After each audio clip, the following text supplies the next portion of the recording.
할렐루야. 오늘 하루 더욱더 부활의 기쁨을 누리는 귀한 수요일 저녁이 되기를 소망합니다. 아멘. 마라톤 경주를 보다 보면요, 선수들의 곁에서 속도를 체크하면서 함께 달려가주는 사람이 있습니다. 혹시 그 사람들이 누군지 아시나요? 네, 맞습니다. 페이스메이커, 살짝 영어를 썼는데요. 페이스메이커라는 존재입니다. 이 페이스메이커는 말 그대로 페이스, 속도를 조절해주고 만들어주는 사람을 말합니다. 페이스메이커의 역할은 마라톤 선수가 코스를 끝까지 완주할 수 있도록 선수의 곁에서 함께 뛰어주며 속도를 조절해주는 역할을 합니다. 마라톤 선수는 경기 초반에 힘을 비축하기 위해서 천천히 코스를 달려야 하기도 하지만 때로는 앞에 있는 선수를 견제하며 앞서 나가기도 해야 하기 때문에 속도의 조절이 굉장히 중요합니다. 그래서 코스 내내 이 마라톤 선수는 긴장을 하며 경기를 뛰게 되죠. 그래서 페이스메이커는 선수의 긴장감을 해소시켜주기도 하고 때로는 처지지 않도록 선수보다 앞서 나가면서 바람을 막아주는 역할도 한다고 합니다. 그렇기 때문에 풀코스를 뛰는 마라톤 선수이면 선수일수록 이 페이스메이커의 존재와 도움은 굉장히 중요하다라는 것이죠. 그런데 마라톤 선수에게 페이스메이커가 필요한 또 다른 이유가 있습니다. 그것은 바로 페이스메이커라는 존재가 선수의 심리적인 안정감을 주기 때문입니다. 페이스메이커는 선수 옆에서 함께 뛰면서 선수가 힘들고 지칠 때마다 때로는 화이팅을 외쳐주기도 하고 때로는 할 수 있다고, 좀만 더 가면 된다고, 여기서 멈추면 안 된다고 심호흡을 하라고 계속 목소리를 높여 선수가 집중할 수 있도록 도와주죠. 그들의 목소리는 지치고 달리는 것을 포기하고 싶어하는 선수에게 다시 뛸 수 있는 힘이 되어주기도 합니다. 그런데 오늘 성경을 보면요, 우리의 삶에도 그런 페이스메이커가 되어주시는 분이 있다는 걸 보여줍니다. 오늘 우리가 묵상한 요한복음 20장의 말씀은 믿음의 경주를 달리다 보면 힘들어하는 이들에게 페이스메이커가 되어주시는 분을 이야기하고 있습니다. 바로 부활하신 예수님이십니다. 오늘 요한복음의 20장을 보면 예수님의 무덤 앞에 선 3명의 사람들이 등장합니다. 예수님의 무덤에 가장 먼저 달려간 막달라 마리아, 그리고 그 뒤에 마리아의 이야기를 듣고 곧장 달려온 예수님의 제자인 베드로와 요한복음에만 기록되어 있는 예수님이 사랑하시는 어떠한 제자, 이렇게 3명이 예수님의 무덤 앞에 서게 되죠. 그런데 오늘 본문은 우리가 모두 알고 있는, 흔히 많이 알고 있는 본문일 것입니다. 오늘 본문 이야기는 이렇게 시작됩니다. 안식 후 첫날 이른 아침, 막달라 마리아가 예수님의 무덤을 향해 찾아갑니다.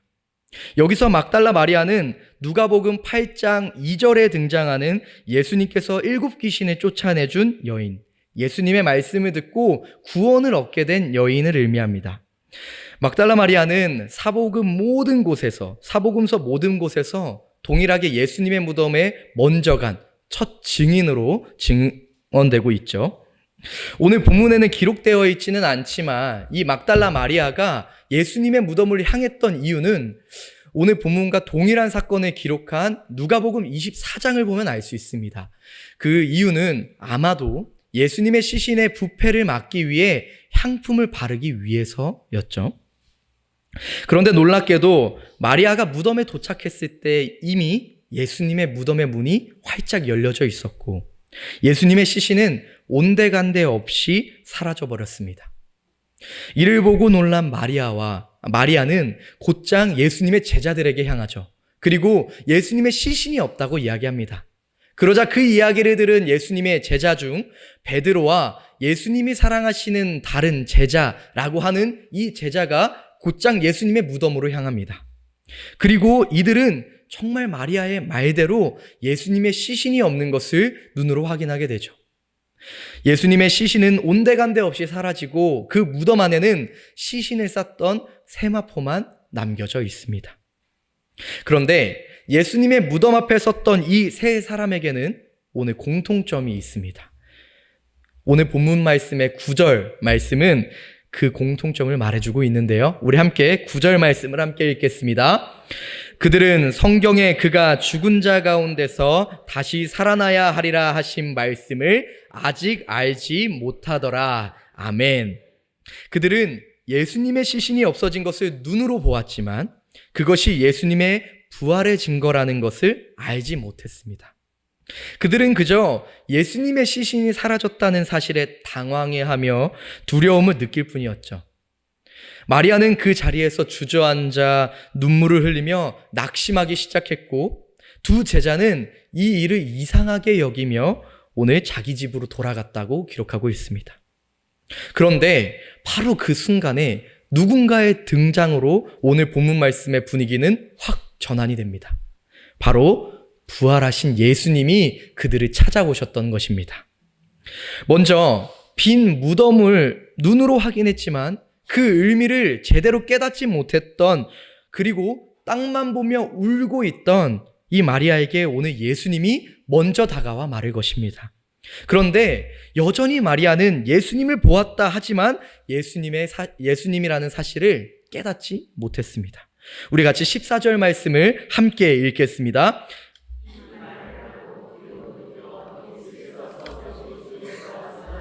예수님이신 줄을 알지 못하더라. 아멘. 그러자 예수님이 다시 한번 막달라 마리아에게 이렇게 얘기합니다. 우리 15절 말씀 계속해서 읽겠습니다.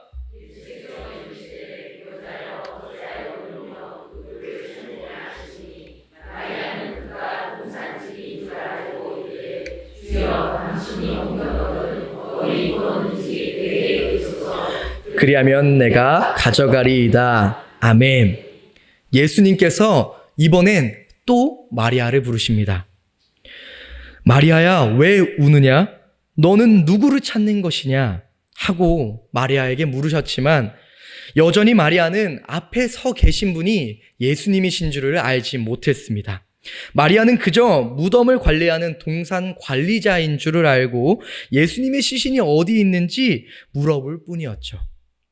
그러자 이번엔 예수님이 조금 달리 마리아를 부르십니다. 이번엔 예수님이 마리아의 이름을 부르시며 마리아를 부르십니다. 우리 16절 말씀도 함께 읽겠습니다. 예수께서 마리아야 하시거늘 마리아가 돌이켜 히브리 말로 라보니 하니 아멘. 그제서야 이름을 부른 예수님의 말씀을 들은 마리아는 그제서야 부활하신 예수님을 알아보기 시작했습니다. 그리고 선생님 하고 예수님의 대답에 응답하기 시작했죠. 이렇게 마리아는 3번이나 예수님을 보았지만 알아보지는 못했습니다. 그리고 예수님은 그런 마리아가 깨달을 수 있도록, 알아볼 수 있도록 계속해서 마리아를 부르셨고 그녀와 대화를 나누셨습니다. 그리고 부활하신 예수님을 깨달은 마리아는 이 사실을 오늘 제자들에게 가서 전하고자 합니다. 그리고 예수님은 그런 마리아에게 힘을 더하여 주시죠.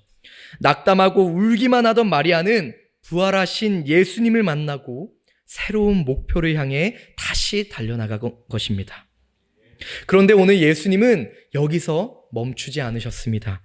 19절 말씀을 보면 예수님은 마리아뿐 아니라 제자들에게도 친히 찾아가셨습니다.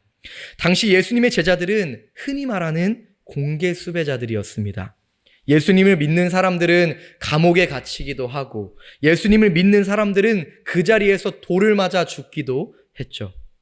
그래서 로마 군인들의 눈을 피해 도망간 이 제자들은 두려움에 빠져 매일을 숨어 지내야만 했습니다. 오늘 마리아와 두 제자를 통해 예수님의 시신이 없어졌다는 사실을 이 제자들도 분명히 들었겠지만 이들은 두려움에 사로잡혀 그 사실이 예수님이 부활했다는 사실이라는 것을 알지 못했습니다. 그리고 그들은 여전히 두려움에 사로잡혀 있었죠. 그런데 바로 그 순간 마리아를 찾아갔던 예수님께서 그날 저녁 숨어 지내고 두려움 가운데 있었던 제자들을 찾아가십니다. 그리고 그들에게 자신의 손과 옆구리를 보여주시며 부활의 증거를 눈으로 확인할 수 있도록 도와주시죠. 우리 20절 말씀 함께 읽겠습니다. 이 말씀을 하시고 손과 옆구리를 보이시니 제자들이 주를 보고 기뻐하더라. 아멘. 그제서야 두려움에 빠져서 아무것도 하지 못하고 그저 방문만 잠고 있었던 이 제자들이 부활하신 예수님을 만나자 오늘 어떻습니까? 기뻐하기 시작했습니다. 이렇게 막달라 마리아 그리고 예수님의 제자들은 모두 큰 두려움과 걱정에 빠져 예수님을 온전히 바라보지 못했습니다. 두려움에 빠진 그들은 앞으로 어떻게 해야 할지, 어떻게 이 두려움을 뚫고 나아가야 할지 알지 못했죠. 그저 그들은 예수님이 이제 곁에 없다는 사실에 두려움에 빠지고 절망하며 모든 것을 포기하려 했습니다.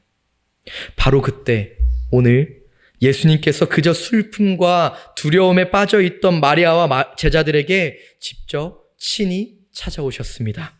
그리고 오늘 그들에게 슬픔과 두려움이 그들 안에 있었던 슬픔과 두려움을 기쁨으로 변화시켜 주셨습니다. 그렇다면 예수님은 왜 친히 찾아오셔서 부활하셨다는 사실을 직접 보여주시면서까지 그들의 두려움을 변화시켰던 것일까요? 그건 바로 이들이 주저앉아 있었던 그 자리에서 일어나 다시 목표를 향해 달려나가기를 원하셨기 때문일 줄 믿습니다. 오늘 본문의 18절 말씀과 21절 말씀을 각각 읽어보겠습니다. 먼저 18절 말씀입니다. 막달라 마리아가 가서 제자들에게 내가 주를 보았다 하고 또 주께서 자기에게 이렇게 하셨다 이르니라. 아멘. 21절 말씀입니다. 예수께서 또 이르시되 너희에게 평강이 있을지어다. 아버지께서 나를 보내신 것 같이 나도 너희를 보내노라. 아멘. 예수님이 다시 살아나셨다는 것을 본 막달라 마리아는 제자들에게 예수님의 말씀을 전하기 위해 주저앉아 있었던 그 자리를 박차고 일어나 오늘 제자들이 있는 곳으로 향했습니다. 두려움에 사로잡혀서 방문을 걸어 잠그고 있던 숨어있던 이 제자들도 역시 부활하신 예수님을 만나고 나서 예수님의 명령을 따라 복음을 전하는 길을 다시 한번 걷기 시작했습니다. 그리고 이들은 뿐만 아니라 성령님과 함께 복음을 전하기 시작했죠. 이처럼 예수님은 모든 것을 포기하려고 하던 이들에게 다시 앞으로 나아갈 힘을 전해주셨습니다. 마치 끝이 보이지 않아서 지치고 포기하고 싶은 선수들에게 힘내라고, 할 수 있다고, 다시 일어나라고 용기를 불어넣었던 페이스메이커들처럼 말이죠. 사랑하는 여러분, 흔히 우리의 인생은, 우리의 삶은 마라톤과 같다고 이야기합니다. 우리의 신앙 역시도 마찬가지죠. 믿음의 경주를 달리다 보면 평평한 평지를 만나기도 하고 가파른 내리막길을 만나기도 하며 때론 심장이 터질 것 같은 어려움의 오르막길을 만나기도 합니다.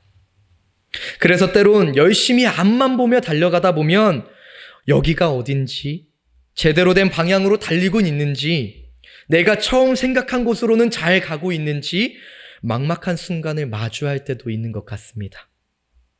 그리고 그 순간을 마주하면 우리는 다리에 힘이 빠져 주저앉기도 하고 달리는 것을 그만 포기하고 싶을 때도 있는 것 같습니다.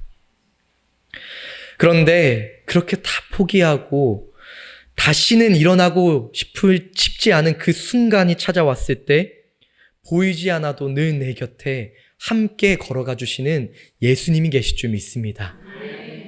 그리고 예수님은 우리가 다시 일어나 다시 달려나가기를 원하실 줄 믿습니다. 예수님은 우리가 넘어지고 주저앉고 싶을 때, 그래서 믿음의 경주를 달리는 것을 포기하고 싶을 때 페이스메이커처럼 누구보다 먼저 달려와 우리의 무릎을 털어주시고 우리를 일으켜 세워주시고 다시 달려가라고, 다시 달리자고 말씀하실 줄 믿습니다. 믿음의 경주를 달리다 힘들 땐 고개를 들어 예수님을 바라보십시오. 딱 한 발자국 앞에서 예수님께서 함께 달리고 계실 줄 믿습니다. 우리 그런 믿음으로 함께 기도하겠습니다. 사랑의 하나님, 보이지 않아도 늘 우리 곁에서 함께 동행하여 주시니 주님 참으로 감사합니다. 때로는 순전해지고 거룩해지는 믿음의 여정을 걸어가는 것이 힘이 들고 포기하고 싶을 때가 참 많음을 고백합니다. 그러나 주님, 그럴 때마다 때로는 옆에서, 때로는 앞에서, 때로는 뒤에서 나를 끌어가 주시고 밀어가 주시는 주님이 계심을 믿습니다.